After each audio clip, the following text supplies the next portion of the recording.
Isang araw, isang santo,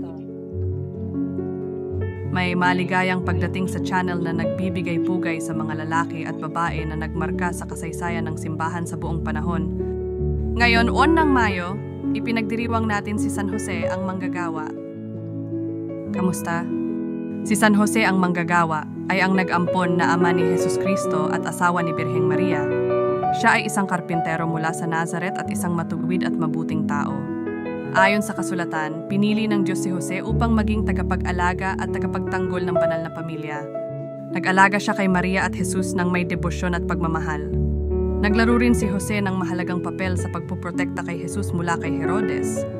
Natumakas sila ng kanyang pamilya sa Ehipto upang makatakas sa masaker ng mga inosente. Bilang isang manggagawa, itinuro ni Jose kay Jesus ang kasanayan sa pagmamartsa at itinanim sa kanya ang mga halaga ng masikhay na paggawa, integridad at dedikasyon. Ang kanyang mapagpakumbabang buhay ay isang halimbawa para sa mga Kristiyano sa buong mundo. Narito ang isang panalangin na inihahandog kay San Jose. O Diyos, Ama ni Jesus Cristo at tagapagtanggol ng banal na pamilya, nagpapasalamat kami sa iyo para sa buhay at patutuo ni San Jose. Ibigay mo sa amin sa pamamagitan ng kanyang panalangin ang biyayang mamuhay ng may sigasig at katapatan sa aming araw-araw na gawain.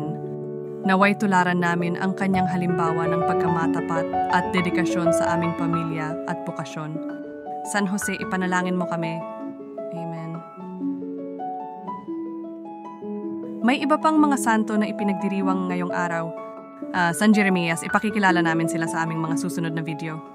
Maligayang pagdiriwang sa lahat ng ipinanganak ngayong araw